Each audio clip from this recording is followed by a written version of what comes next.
Hello and welcome to Wines of the World. My name is Anthony Metzger. I'm a winemaker and certified sommelier. Here at Wines of the World, I interview winemakers from all over the planet.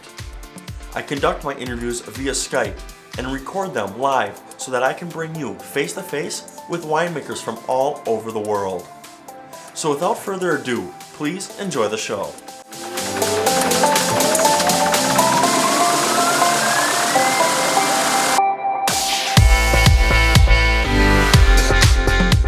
Thomas, welcome to the show, Wines of the World. Thanks for being with us. Thanks for having me here. Yeah, my pleasure. So, you're a winemaker from Germany. How did you become a winemaker? How did you get into the industry of wine? Does your family own a winery, or do you own a winery, or how'd you get into it? Yeah, that's usually the story in Germany. I mean, I was born into a wine family, but not really a professional wine family.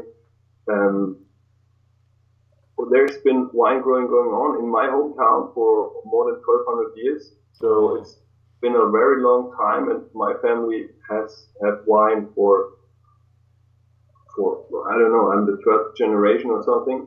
But my father was the first one to make it as a professional winemaker. What would you say is different from, for example, California wine compared to the German wine that you make at your winery?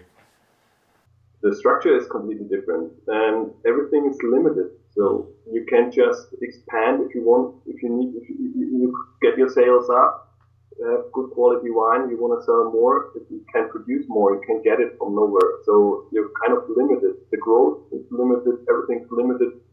Where, in California or in Germany? In Germany. Yeah. Oh, in Germany, sure.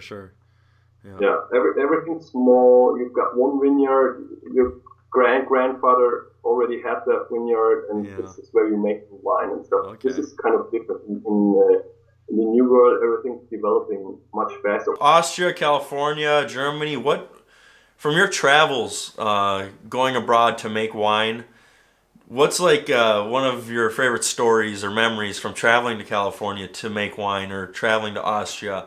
It could be in the winery, or it could just be from traveling to that place to make some wine. What's kind of your favorite story that sticks out from your travels? We had a really naughty thing going on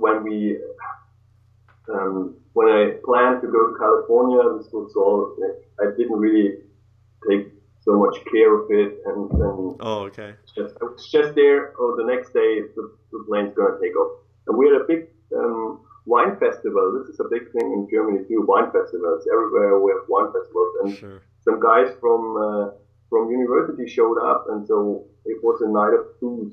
Of course, it was God, and so I really was hungover. And the next day we had to somehow get to the airport, which is about 2 hours drive from here. And so I overslept. My mom kicked me out of the bed, and so we just rushed to the airport, just got into the security stuff, the plane took off.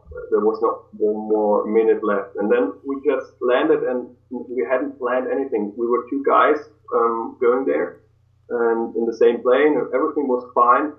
And then we were picked up by an old Lincoln Town car.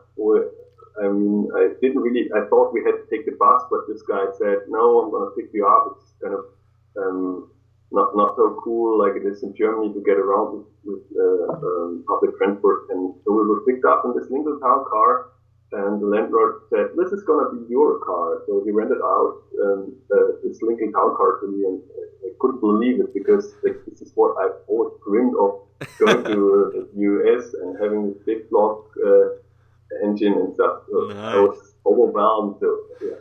Well, did you go around and pick up all the chicks in the new Lincoln car? Yeah, I know. All the American California babes? We've been like 9 or 10 people in the car once. Oh, really? So, jeez.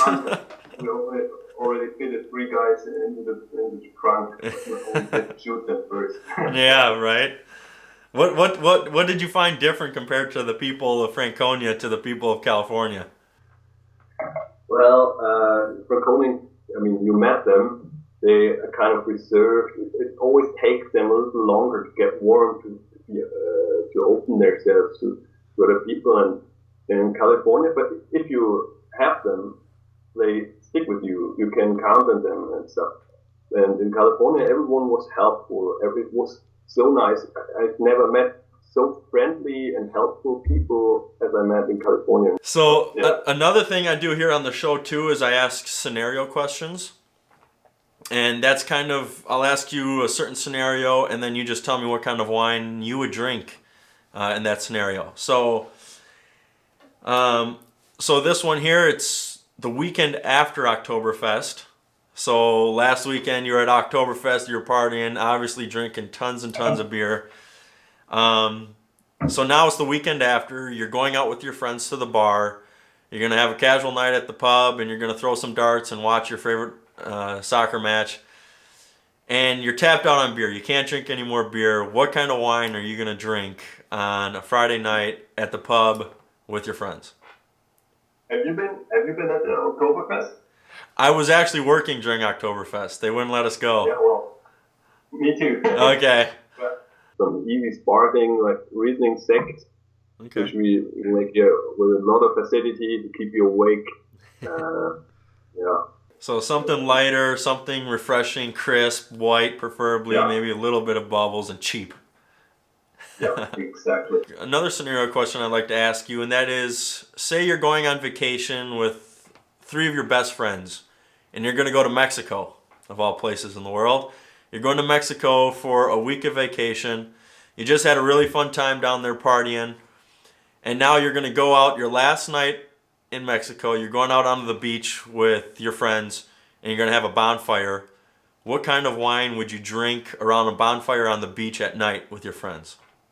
In Mexico. Actually, I have a friend of mine who's working there.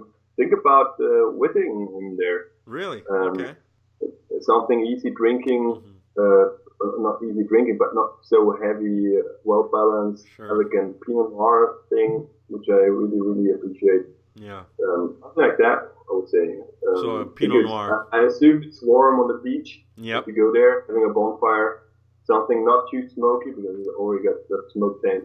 Sure, yeah. Got to balance it out. Yeah. Okay, not Pinot Noir. Pinot Noir. Yeah. This is what I'm drinking right now. Okay. Before I had a one. This is our new label, which I'm curious about what you say. This is your new label, you said? This is my new label. These are my fingers on the bottle. Nice. Not everyone likes it because they say, I don't want to have your dirty fingers on the table when we eat. Oh. But actually, that's our story that we make in the winery. We always say, hey, winemaking is some dirty work. Right. Kind of, you've got to get that into people's mind that there's a lot of sweat. We don't want to complain about how hard the work is, but we want to remind the people that if they drink a bottle of wine, somebody has to do a big amount of work to make it possible. So maybe they enjoy it even more by then. Sure. All right, Thomas. Appreciate you being on the show today. Yeah, thank you. Thank you for giving me the opportunity. It's I'm really curious about the episode, how it's going to turn out. Just keep in touch. All right, Thomas. We'll keep in touch. We do. Thank you. Thank you for watching, and I hope you enjoyed this week's episode of Wines of the World. Make sure you check in next week as I will be interviewing another winemaker. If you have any questions that you would like me to ask a winemaker during any of my interviews, just reach out to me through my social media accounts, which you can find on my website, winesoftheworld.info. Be sure to check my website tomorrow and every single day of this week, as I will be releasing some really fun, interesting wine stories. Thank you, and please be sure to subscribe.